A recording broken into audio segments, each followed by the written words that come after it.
Rock Solid Radio wants to thank Maxwell Construction, who has been our sponsor since the very beginning.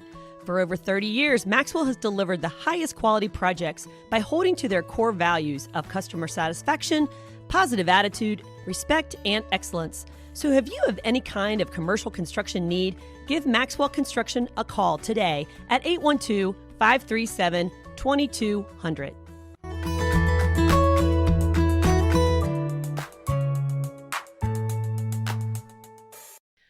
Welcome to Rock Solid Radio. I'm Linda Hutchinson, and I'm here mixing it up with my man, Merrill. How are you today? I'm good, but what are we mixing up?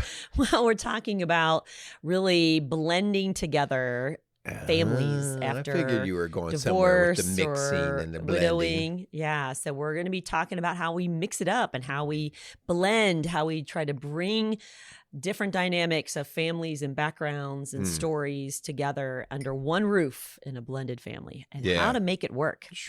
Well, I mean, blended families are a part of our daily work, right? We see families come in all the time where divorce is part of the history, and you know, not too many of those families come in and say, that was a piece of cake. That was easy. No big deal. It's a challenge. And hun, we can relate on a level. We can't maybe be perfectly understanding this, but when we adopted our three younger kids, that was a blending it is. Of sorts as well. And I don't think, I don't want to speak for you, but I don't think I had a clue at how long that would take. Yeah, no. I just felt like it would just, give us 6 months and, you know, we'll all be together. We'll all understand everything and it'll be good. Yeah. And not so much. I recently heard that instead of a family tree, we have more of a family forest. I'm going to say bush. No, it's like a ton of trees, right? Because you're right. We've not been divorced or remarried, but we have two biological sons biologically, and then we have three more through adoption, but they have their mom, their dad, right. And then they had some halves and steps in there too. So, you know, it looks more like a forest. Yeah. And it's not that any of it's wrong as much as it just gets complicated. Yeah. Because with every person you're attached to, you also get all their stuff. Yeah. And so it just gets really complicated.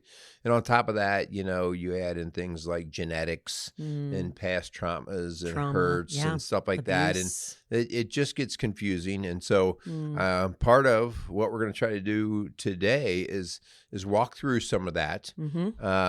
I wish we could give you a nice cookie cutter approach, but there's not a cookie cutter approach, but there are some very tried and true ideas that if you keep this in mind, if you do this and embed this kind of into how this home runs, you're going to have a lot more success. Yeah, I had a client recently that asked me for a quick fix. I really don't want to do the work. I don't want to take the time. I don't want to be patient. I want a quick fix, and I wish I had one for her, and I don't. But man, before we would be rich. we would be could rich. Do that, right? Yeah, maybe Pfizer can come up with that or something. But hey, before we go any further, we need to thank our sponsors. Yeah, let's thank Casey's Outdoor Solutions and Maxwell Construction for sponsoring Rock Solid Radio. We appreciate those two companies as they are very family-friendly and community-friendly organizations. And so they support our messaging, and we greatly appreciate that. So for any of your needs in the landscaping world or the construction world, reach out to either Casey's Outdoor Solutions or Maxwell Construction to help them meet your needs. Yeah. So before we go any further, we really just want to put some disclaimers here. We are not, as you said, hon, we don't have a quick fix. We don't have a magic pill. There is not one recipe that's going to really fix things for you and your family. Every family is different. Every story is different. And so we don't ever come in with one approach, with one way to do it, because it does depend on, was there trauma? Was there addictions? Was there abuse? Were there kids in this, relationship before? Were you married before? Right. Did that person die, or are they there? And so it's very messy. And so you're going to have to be very intentional. Maybe you've already noticed that. I can't just wing it. I can't just hope for the best. I've got to be intentional about making some changes and direction for our family. That was the word that I was going to use. We always think that marriage should be intentional, but a blended family, you really have to, you can't just let all your emotions, especially, if this is the first relationship I've had since my divorce where this person finally, kind of completes me and brings happiness and joy in my life. And I get all wrapped into the emotion. And all of a sudden I lose sight of all that other stuff that's going to come into play. And so being really intentional, when we do premarital work, and I think premarital work for blended families or previously divorced, or even if there's been somebody widowed, the idea that you're going to blend them. Now we're talking premarital counseling or coaching for the blending of the family. Yeah. Yeah. So very important. Speaking of which, before I forget, I don't want to forget an amazing resource that we've had a lot of people either turn to after us or even before they came to us. Family Life Ministry is a nonprofit Christian ministry that does a whole arm of their ministry for blended families, and it's called Family Life Blended. They have a podcast that they do. They have a book called Blended and Blessed. They have all kinds of resources on their website, Family Life Ministry. So please, Focus on the Family has a lot of stuff too. So please, you are not alone. And so if you are listening to this podcast, if someone shared this podcast with you, part of what is the healing process is really surrounding yourself with resources, with other people who have maybe been where you've been, who are maybe one step ahead of you, maybe had this issue a couple years ago. And so really surrounding yourself with support groups and resources is really critical. Yeah. All right. So let's actually break this down. Let's go into maybe the best we can of advice giving, but at least, encouraging, like, okay, how could we help? And these are some things that we do when we actually work with these couples, and we just put them into 7 keys, 7 ideas that you can actually start to implement. Okay. Yeah. So get a piece of paper, write them down, because write them down. Over half of the population is coming from some kind of divorce or blended family situation. And so you are dealing with this, either that or you are a product of divorce. And so maybe your parents were divorced and now you're trying to do things differently. So please, these are keys to having a healthy blended family. Yeah. So number 1. Yeah. Number 1 is slow and steady wins this race for sure. Okay. And so the idea here, and hon, we've seen this. We've done entire shows where we've made statements like, really, somebody should not get remarried after divorce for up to like 3 years before they're prepared and ready. That's what divorce care says. Yeah. And so, again, whether we're not here to argue that or anything, what we're saying is there's a reason for that. And this is right here, this topic is part of that reason. Slow and steady, because we can't let our emotions totally get us wrapped up in, we just know each other. Like we feel so good around each other. It's so great. It's the first time I've had peace in my life in so long. And then the honeymoon is over. And so slow and steady allows you to really take the time to get to know. And slow and steady doesn't mean just wait for the sake of waiting. There's a lot of work to do in that slow and steady process. Yes. And that's what we're going to get into some of that. So this slow and steady applies to you after divorce or death, if you're a widow or widower, okay? So not rushing into another relationship, not trying to find someone that completes you. You've got to get standing on your own 2 feet. Yeah. So slow and steady in that. And then slow and steady in the dating process. And so that you're not going to jump into another, like let's say you're in your 40s and you know what you want. And so it's like 3 months into the relationship and boom, you're getting married, okay? So slow and steady in the dating process. But then slow and steady as blending those families, that you're not going to just like try to put a square peg in a round hole and make those kids love you and make those kids fall in, line with what you believe are the right values, because man, they have their own stuff they're bringing into the picture. So slow and steady in all of those areas. Yeah. We did talk about our own adoption and how long that took, and that just kind of blew my mind. And I will say that even after now 7 years plus of actually doing life together, there are still things that you kind of look and you go, well, where's that from? Yeah. Like, what's going on with that? And so the idea here is that underlies a lot of this, especially starting off, is patience. Yeah. You've got to have patience, because the discovery process of how somebody is the way they are is kind of like, well, I just can't write a book and you read it and we're all good. Yeah. There's a lot of slow coming out of the personality, of the baggage of the past, of how you're going to interact. You don't even know how you're going to interact with maybe that stepson that is soon to be yours. Yeah. And in this slow and steady, I would just say, please make sure you're persistent and you're committed. Your kids, your new spouse, your in-laws, they need to know I'm not going anywhere. I don't want you just to throw up your hands and give up and walk out and say, I'm done, or I made a mistake, or this was a bad idea. Like, it isn't going to be pretty at first, but if you are persistent and persevere and you are committed, like I'm going to love these kids. Hannah, I remember the first month our children were in our home for good. We kind of dated and we're in this fostering process, and then they came into our home. I remember the younger and older boys literally had each other in a headlock, and they were out for blood. And we have boys, we have biological sons who never ever put each other in headlocks, ready to kill each other. And I thought, well, maybe put themselves in headlocks, but not to kill each other. Well, because they were wrestlers. But my point was that I looked at you and I looked at them like, what in the world? Yeah. Like, what are we in for? But I never looked at them and said, I'm done. This was stupid. This is a bad idea. Like, we were committed. These were our kids. This was part of our family. Yeah. Okay. So let's move to number 2. Okay. Slow and steady.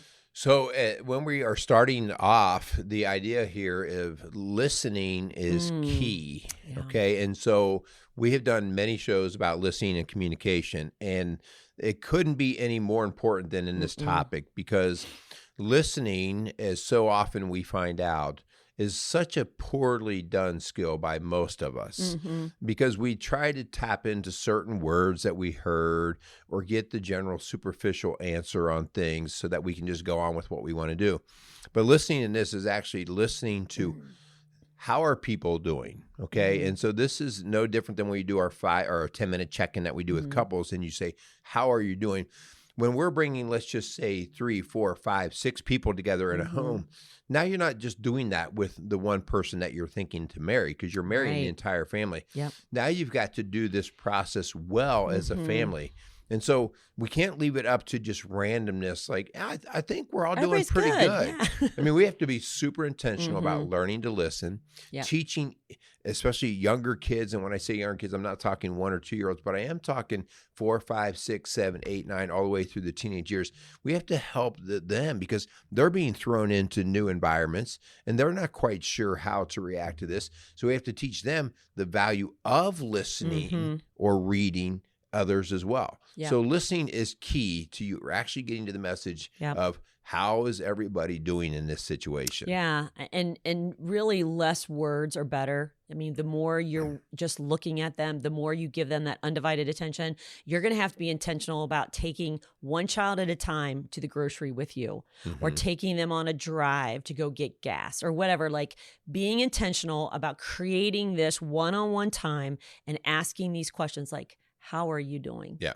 And listening, not just at the words, right? But the body language, the tone, the facial expressions, things that tell you a lot more than their words. And you can even push back and say, hey, you say you're fine, but it doesn't look like you're fine. Right. What's up? And sometimes just asking again will get tears falling from a child's eyes because they miss their mommy, or because they miss their home, or maybe they miss their dog. I mean, you don't know what is going on in that little child's mind, but give them a space to be listened to and understood.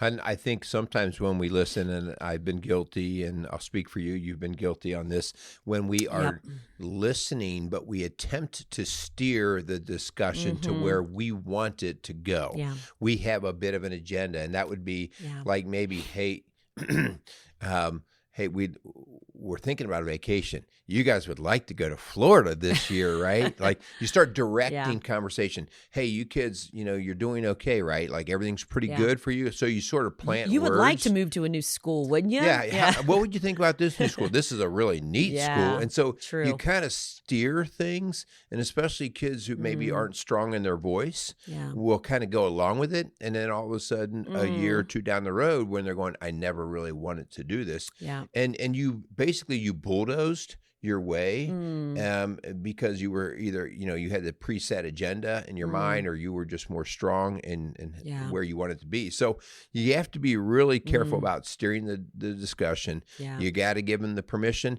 to tell you even what you don't want to hear. And that goes back to that slow and steady, like a bunch of changes for a child, like new school, new house, new state, new job, like all of these things are so unnerving when already their world is being rocked, right? They're losing their familiar. So please. And this leads to number 3, and that is empathy.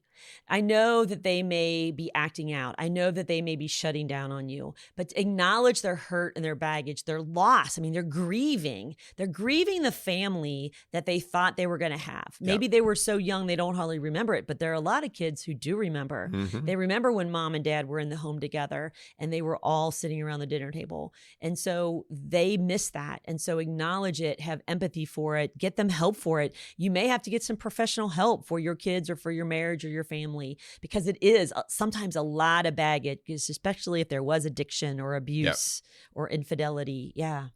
If everybody seems to be doing well and we're starting to move the train in one direction, nobody really wants to slow down for the last guy who hasn't jumped on the train yet. And this is where, you do have to respect where people are in this process, and especially these kids who don't quite understand it all, and they're missing, like you said, mom or dad or whatever, their own home, and they're not buying into yet what you're doing. And so we have to respect and accept people where they are.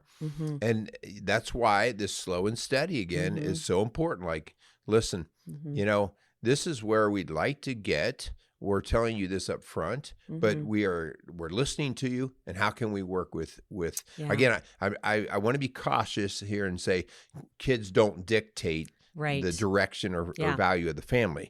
But at the same time, if you want things to start well, people have to know that they're being valued and listened to. And so part of that, I think, when you're dealing with a divorce situation, and sometimes there has been some abuse and trauma, maybe there has been some illegal activity, maybe dad's in jail or mom is in a rehab or something like that, I think you need to be as honest as you can at the age appropriateness that you can. Because if you're just keeping them from a parent and there's a bigger reason for maybe safety or maybe, maybe instability of that parent, I think you got to be honest enough so that they don't blame you or that they don't think that you're hiding something from them.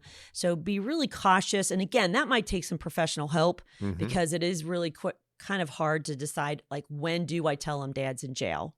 When do I tell them that mom ran away with another guy? Like, that's a really hard conversation. But I think that when we keep things that are important away from our kids, they start to make up stories of their own. And sometimes you're the bad guy. Well, you mentioned a good thing about getting professional help, because sometimes you're in a territory where you don't quite understand the empathy side of this. You're like, I want to get over this and move to a different direction. You don't understand it. So maybe that's where you do bring somebody in who can say, well, here, let's work together as a family and try to figure out how we can get everybody heard and understood. Especially if you don't have empathy for that ex. Because he might be a bad dude, right? He might be, or he or she may be a really bad dude, that they did hurt you and betray you and left you or whatever. And so you're thinking, why would you care about that person? Right. Well, put yourself in their shoes. That's their dad or that's their mom. And so please get them help, have that empathy, acknowledge they're hurting and they're grieving, and that will go better. All right, let's move on to number 4. And so number 4 is the idea of, we've said many times, you have to create a value system in the home. You've got to create the value system so that everybody knows what's valuable and how you're going to protect it. But there has to be an underlying condition here. And one condition that is essential is this unconditional respect. Honoring one another. For everyone. Everyone's going to be respected here. We're not going to allow disrespect. And so this is, when I've got teenage kids and I'm bringing the new, potential spouse into the home. The idea here that we allow them to sort of talk bad about them or trash talk them, like right off the get-go, we have to say, no, we respect everyone here, because respect is what allows the door to be open to start to build the trust. And we've talked so many times that trust is the glue to start all relationships, whether they're going to be successful or not. And so if I don't know someone right off the bat, I at least have to offer the respect so that the trust can start to go back and forth. And by the way, you're not going to get it if you're not giving it. And so there's a lot of adults out there that are doing some very disrespectful things. They're disrespectfully talking about the ex. They are disrespectfully acting in ways of saying one thing and doing another. You know, the last thing you're going to do is get a child who believes you and trusts you and respects you if you're telling them don't do drugs and you're smoking weed in front of them, or if you're having an affair behind their dad's or mom's back. Like, it's not going to go well for building respect and trust. Right. But yes, we do want to speak respectfully and honestly with others, and that includes people that we don't no longer live with or are married to. Yeah, I think that's important too, hon. The idea sometimes we respect the people, like, okay, I'm going to move into this new family. I'm going to respect everybody. But if we're constantly trash talking one of the exes on the other side or our own ex, there's just such a feeling of hypocrisy there that makes it harder for a new person to even trust, because you're showing kind of your hate that comes out of you. And, you know, the new person, the new kid or whatever that you're trying to warm up to is like, I don't know if I can trust this guy. I'm telling you, it is one of the number one things I see, especially with girls, because girls are so empathetic and usually so wanting emotional connection. And when they see a parent who is being hypocritical and literally saying one thing and doing another, that messes with them. And they don't know what to do with that. Right. And they don't have anything to do. They sometimes don't have anything to do with it. And so it's because of that disconnect and that inconsistency. Yeah. Well, that leads us to number 5. There you go. Number 5. And so our 5th point here is, before we even start trying to introduce our kids and get all of this blending to take place, understanding how we're going to carry out these 3 major ideas, and that is being fair, firm, and consistent.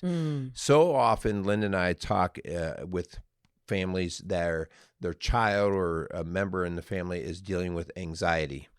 And if you want to see anxiety, see a blended family. You will always see a high level of anxiety or likelihood of anxiety because of the blendedness. Not always, but I mean, it has a greater chance of coming out because the kids don't quite know what's going on, okay? They don't quite know who's in charge of what and how things are going to turn out. And so very early on, you develop a very fair but firm and a consistent operation method. So that can be tough, because if you're a wing it kind of person and you just spontaneously come out with things, that can be fun when it's fun and sunny outside. But when it's dark and gloomy and you're coming off that way, that doesn't land well. And so there's a learning time, you know. How you act 10 years down the road and deep in the relationship might be very different, because you get each other. You understand when somebody's joking. But in that first couple of years, you really just need to toe the line and be fair, firm, and consistent, because those are the keys to developing security in the kid's life. Yes. And what's happening, hon, is that maybe there was consistency in the home when mom and dad were married, but then they split. Maybe mom had an affair, dad had an affair, or they walked out on each other. And so they feel this guilt, this parent guilt. And so they will buy the child everything or let them do whatever they want, or give them that phone when they really didn't want them to have a phone, because now I feel guilty of what I did to the family. So I'm going to kind of like make up for it. I see that a lot. And so you've got to continue to be consistent in your discipline, in your approach, in your value system, because your kids need that desperately. And so do that with a new family member in the home or not. Yeah. Let's talk about that, hon, because we're talking about that fair and firm. So it's kind of leaning towards that discipline thing. Yeah. You know, the research actually shows, because this is hard, because in a biological family, we talk about the two of us becoming united, and then both of us really work into the discipline in terms of interacting with our kid. We don't just say, well, you take care of it all and I'm just going to sit back. But it is different, especially early on when we're blending a family. You can't be, if I'm the new stepdad and I come in and right away I'm exerting heavy discipline, I'm trying to issue that out. I haven't earned the right to do that yet because that's based in relationship, right? And relationship is based in trust. And so if 6 months in, I'm already coming down with the rule because laying the hammer down, it worked in my other house, or it Yeah. works with my biological And I'm kids. the man. Yeah. It will blow up in your face. And so the research actually shows that early on, especially, the biological parent needs to be the person who issues or handles the right there in your face sort of discipline. Yep. Okay. Now, so what does that mean for the step parent?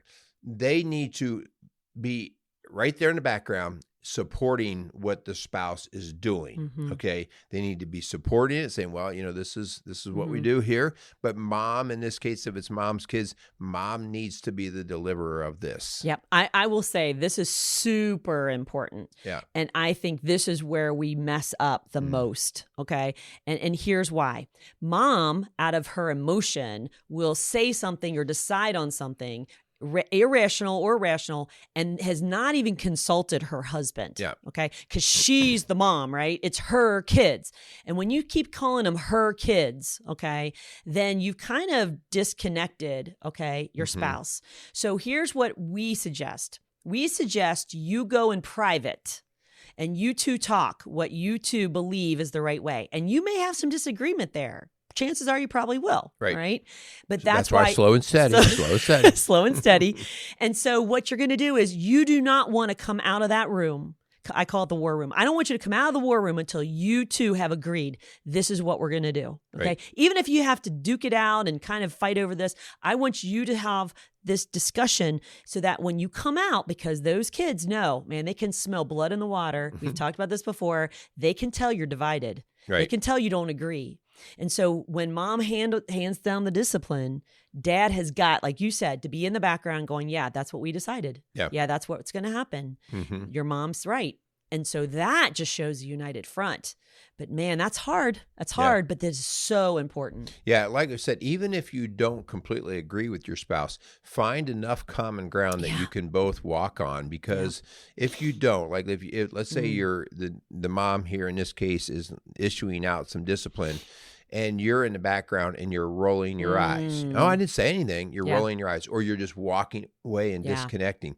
These are all the signs that the kid needs to say, yeah, they're not together. And so, again, you can't blame the kid. They're going to be the wedge then. They're going to be the wedge because they want to be on the side that's going to be, more honoring or valuing what they want. So you have to be coming together. Okay, so this is a great place to interject the way God has prioritized our family, okay? And again, it's so hard when the kids have come first. Right. But God is asking us to put God first, then our spouse, then our children, whether they're our biological children, our adopted children, our stepchildren, our half children, whatever it is. That's got to be that order for all of everybody's sake, our marriage's sake, our kids' sake, our world's sake. And it's so hard because there is that predisposition that the kids came first. But God is asking us to please put him first. That will guide our decisions as a couple. Right.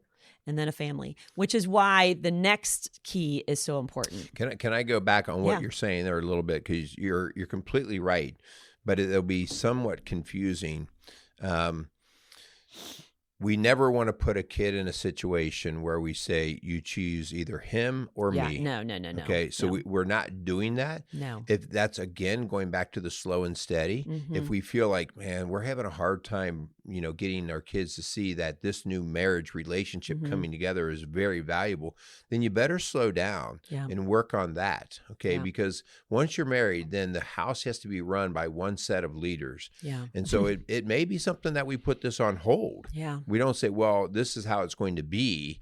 We have to be really careful because these kids didn't choose this situation, and we want to bring everybody along, at a healthy pace. That's a great point, hon, and I agree. I think that if you see jealousy in your kids, if you see anger and pushback on this new relationship because you are a crazy guy and I don't want you in my life, and if they're thinking mom's making a big mistake and they're not going to listen to you and they don't like you, then please do the work there. Get some family counseling counseling Right. for you as a family before you say I do, because it's not going to get easier. Okay. Yeah. And so you've got to decide, like, we're going to do this work now. Yeah. And that way you really set yourself up. That's why divorce rate for second and third marriages is so much higher. Oh, it gets messy. It gets messy. Yeah.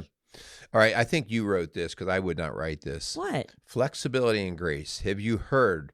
Blessed are the flexible, for they will not be bent out of shape. I did add that. That's a new beatitude, right? That's a beatitude. No, we're not adding to God's word. But, I believe that if you are flexible, you are not always going to get your way.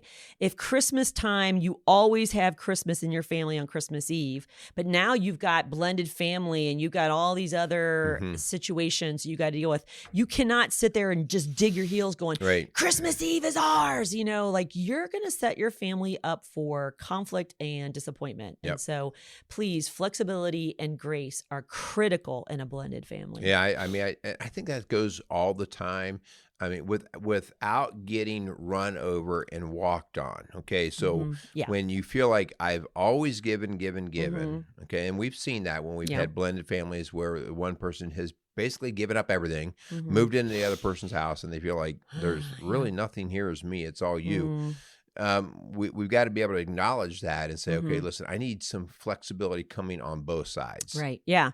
So, don't set yourself up, families up, things like holidays, vacations, routines around your family. So just don't make it, like it's an absolute. We cannot do it any other way. Yeah. Because again, we're dealing with the family forest, not the family tree. Yeah. So, okay. Yep. Our seventh key to help you. Yeah. And most important, I think. This is the most important, but it is so neglected because of our education by the world. And it is inviting God's word into your family. And this is something we talk about. This is Matthew 7, 24 through 27. This is, the rock or building your house on the rock and the sand. And, this is the staple for what Rock Solid Families is based off of. And this is even on the idea that we're having just a regular marriage, not a second-time marriage. It is even more important in the blended family, because especially if you're bringing in people who have some pre-lived lives where they've got the baggage, where they've got that's a very sweet experience. way of saying it. Pre-lived Lives. lives. It's like a pre-used car, Pre-existing conditions. Yeah, I have pre-existing conditions I'm bringing into this.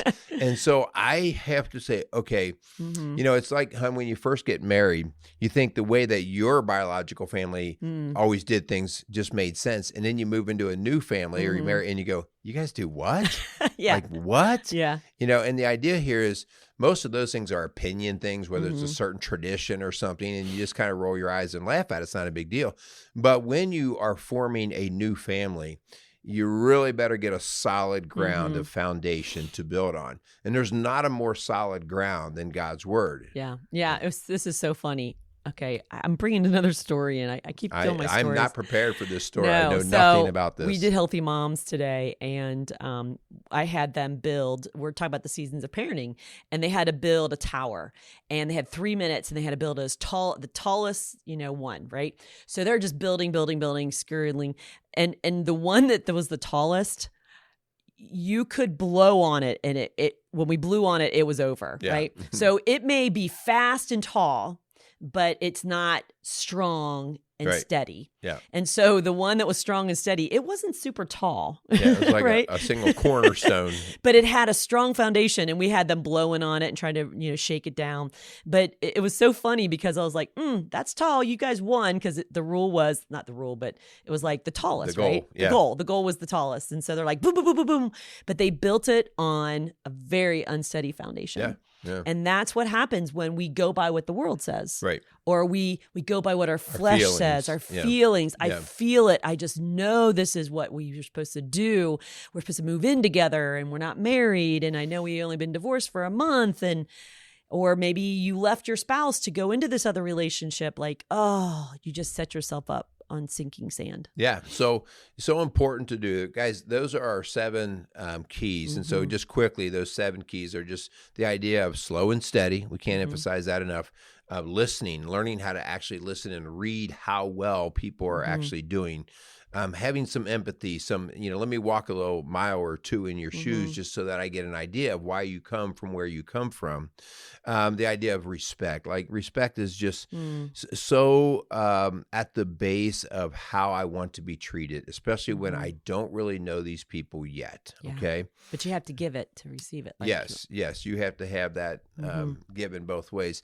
Being consistent. Security is going to be so key. So that fair, firm, and consistent, especially when we're dealing with the younger kids, the elementary age. Man, we've got to be super fair, but super consistent so that they can see the predictability. Even if I don't like it, I know that this is how it's going to start rolling in my new home, my new environment. And so over time, I go, well, I can accept it because at least I know what's going to happen. All right. And then we just talk about the flexibility, man. You really do have to decide what you're going to lock your heels in. Certain hills are not worth dying on, and some are. And so that's a great conversation for you and your new spouse to say, okay, what are we really going to lock down on here? And the last thing here, and really the most important thing, is when you're creating this whole new value system, how based is it in God's word? Because if it's only based in the feelings, then we have feelings for all of these individuals. And so everybody has a feeling, and feelings can oftentimes be a great source of lie or even just somewhat bending the truth of what's actually happening, bending the perception. Yeah. So as we wrap up, I just want to give you this one word picture, because I'm a huge picture person, and I want you to visualize, okay, your ex's family and your new family and the kids, and all this is a tug of rope. Okay. A tug of war rope. And you've got these different sides, right? And they're pulling on the kids and the dog and the house and and they're like, mine, no, I want him this week. I want him that week. I want to do this. I want to do that. And it's literally deciding to let go of the rope. Okay. Because if you try to win, if you try to beat them out, if you try to die on that hill, okay, your family loses. And so our goal is for our home to become more and more of a reflection of God and his word, for, to see fruit, things like love and joy and peace and patience and kindness and goodness and gentleness and faithfulness, right, and self-control. And so when we take the time to plant those seeds of faith and use God's word and water them with grace and patience and commitment and allow them to grow, honey, this is so important, at God's pace, not yours, at God's pace, we will see fruit come from our blended family. Don't rush it. Don't force it. Don't give up on it. It is worth the wait. It is worth the fight.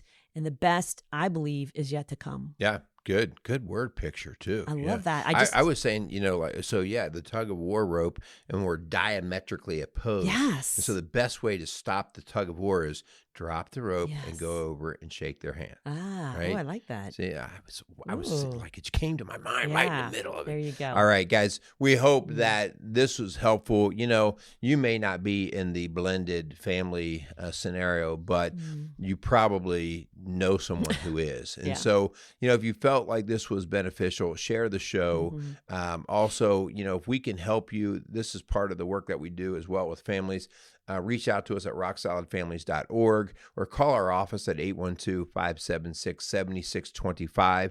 And let us just try to hear what you're doing and see what we can do to help. And if we can do that, we'd love to be part of that. Yeah. If you missed our last week's show, we had a great special guest with Kelly Calabrese, and she talked about really healing after divorce. And so if you don't feel like maybe you've healed those wounds from the first relationship, then go back and listen to last week's show. It was really good. She did an amazing job, and she does this for a living, and we were so thankful to have her on. So very good.